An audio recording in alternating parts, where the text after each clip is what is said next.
Olá, sejam muito bem-vindos a mais um vídeo do canal Veros Horror.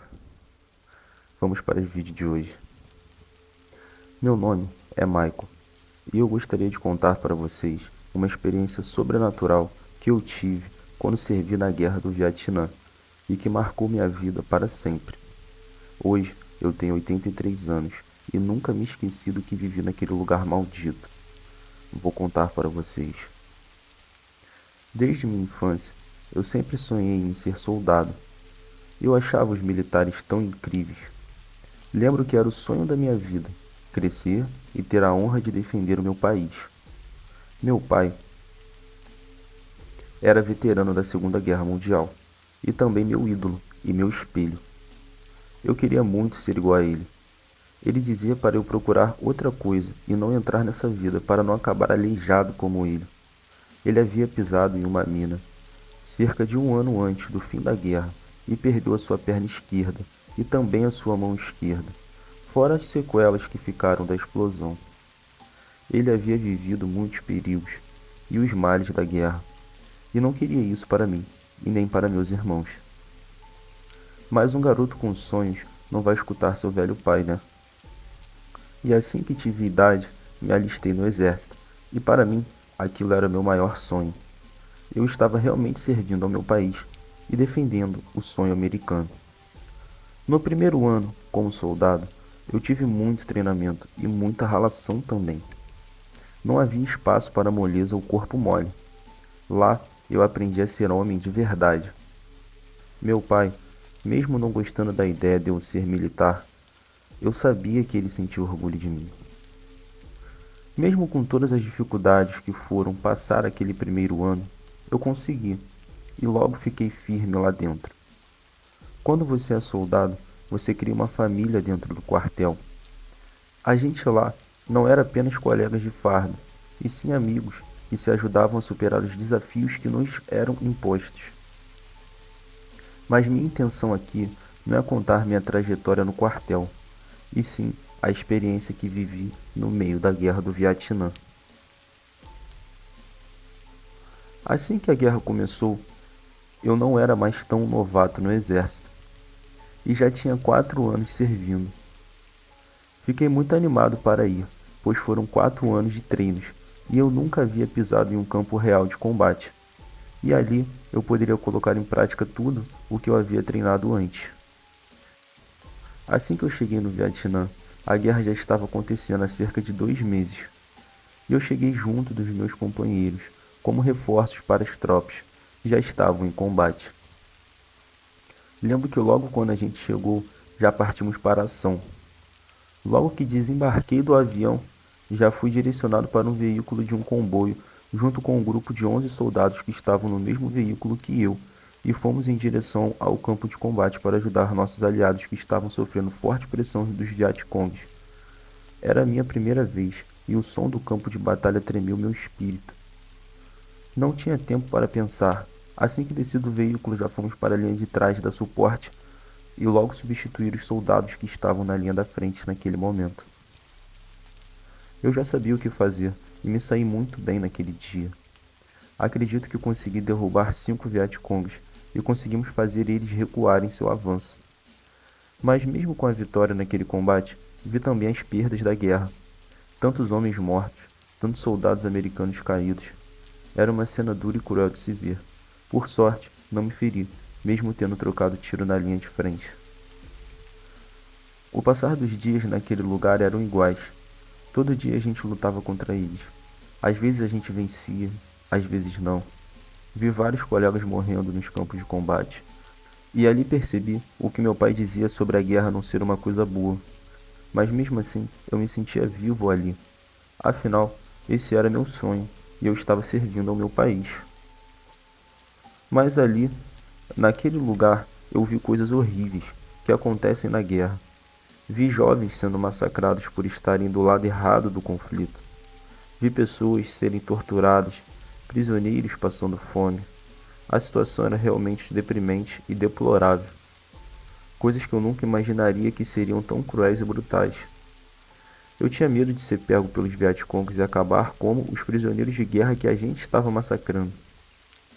Certo dia, um homem de nosso exército voltou de uma prisão de nossos inimigos, e ele foi severamente torturado, ao ponto de não conseguir falar ou enxergar, pois haviam retirado sua língua e furado seus olhos. Aquilo me deixou apavorado. Eu sabia que isso era coisas da guerra, mas não queria passar por nada parecido com aquilo.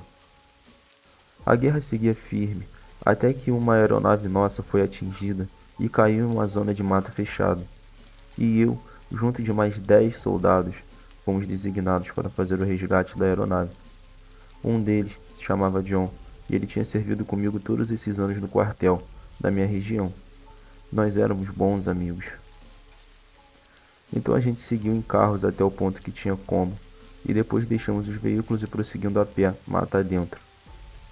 Não havia sinais de Vietcongs por perto, mas ao mesmo tempo eu sabia que estava no território deles, e a qualquer momento eles poderiam aparecer no meio do mato e atirar na gente. Fomos seguindo as instruções para tentar achar o local que a aeronave havia caído. Após cerca de 5 horas caminhando mata dentro, finalmente a gente conseguiu avistar os destroços da aeronave. Ela havia se chocado com as árvores e estava destruída. Seu piloto a gente não conseguiu avistar, então teríamos que procurar na área para voltar com o relatório completo para os nossos superiores. John disse para a gente ir embora, que ele não estava com um pressentimento bom perante aquele lugar.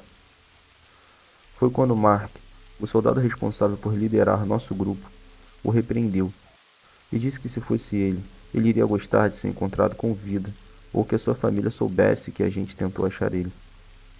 Logo começamos a procurar novamente nos arredores para ver se tinha alguma pista de nosso piloto. Um dos soldados encontrou um rastro de sangue, indo em uma direção, então começamos a seguir, para verificar onde iria dar esses rastros, e quem sabe encontrar nosso piloto com vida. Após cerca de meia hora de caminhada seguindo aqueles rastros, achamos uma espécie de ruína de uma construção antiga. Os rastros indicavam que ele havia entrado naquele lugar. Ele havia caído no meio da noite do dia anterior, então deveria ter procurado aquele lugar para se abrigar.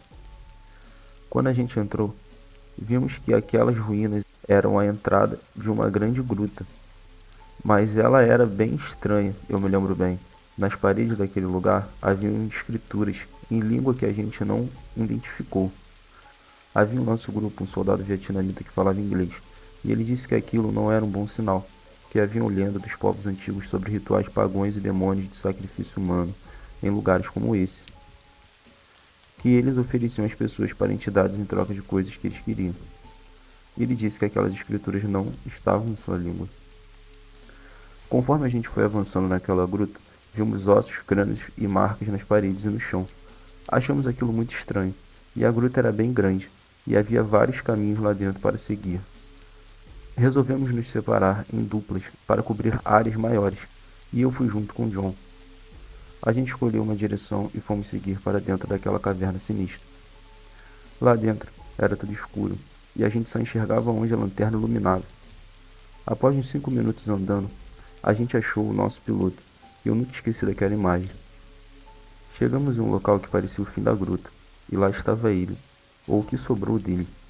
Seu corpo estava mutilado, seu tronco estava separado de seus membros, e seu tronco estava marcado com mordidas de uma mandíbula imensa, como se alguma coisa estivesse se alimentando dele, alguma coisa bem grande. A imagem era muito forte. Suas pernas a gente não viu, e sua cabeça estava longe de seu corpo. Na hora, tanto eu quanto John ficamos muito assustados, e a gente não sabia o que era aquilo, e o que poderia ter feito isso com ele. Foi quando a gente foi surpreendido por sons de disparos. Então fomos correndo de volta para encontrar nossos companheiros. Os sons, além de disparo, começaram a ter gritos de nossos homens. Tanto eu quanto John começamos a nos desesperar. Será que nossos inimigos haviam nos cercado? Seria esse o nosso fim? Antes da gente retornar no caminho principal da gruta, o silêncio tomou conta de tudo. Não tinha mais sons de disparos ou gritos. Nada. Apenas o silêncio e a escuridão à nossa frente. Foi quando escutamos sons de alguma coisa pesada se aproximando de nós. Não era um som de um humano. Era algo pesado, parecia ser grande. John logo disparou, e a coisa se aproximou muito rápido. Eu não consegui identificar. Parecia um gorila misturado com um urso gigante. Uma coisa muito sinistra. Nossas armas não faziam efeito, e logo aquele ser chegou perto. Foi muito rápido, como aconteceu. Ele golpeou John em minha frente e esmagou sua cabeça na parede. Eu fiquei desesperado. O que era aquilo? E por que tão brutal? Ele havia matado meu amigo na minha frente em segundos. E só havia sobrado eu. Comecei a atirar naquela coisa que parecia não se machucar com meus disparos, e em fração de segundos eu peguei uma granada que estava comigo. Puxei o pino antes daquele monstro me encostar. Lembro que fui arremessado longe com a explosão. Bati a cabeça no chão daquele lugar e levantei rápido. Sabia que a minha vida estava correndo grande risco. Não vi aquele monstro e apenas corri em direção à saída daquele lugar. Já era noite e estava tudo escuro na floresta lá fora. Lembro que não parei de correr na escuridão e que por um milagre do Senhor, quando parei de correr, desmaiei. Acordei em uma tenda médica de nosso exército. Eu estava com fortes dores e percebi que havia perdido meu punho e minha mão direita, que usei para pegar a granada. Não demorou muito para me perguntarem o que havia acontecido, então descrevi tudo em detalhes.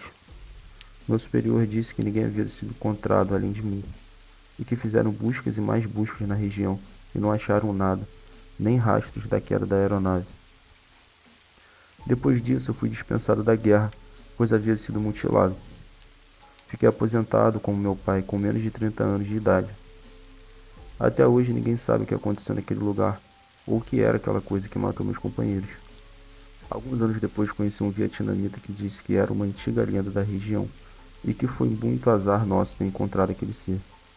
Disse ser um tipo de guardião das matas daquele lugar e que nós éramos os invasores. Até hoje, no final da minha vida, não me conformo com o que aconteceu naquele dia e também não me esqueço. Perdi um bom amigo e companheiros naquela noite. Foi difícil dar a notícia para a família de John, eu me lembro. Ele tinha uma esposa e uma vida inteira pela frente. Nem os corpos deles a gente encontrou, e eu fui o único sobrevivente dessa tragédia.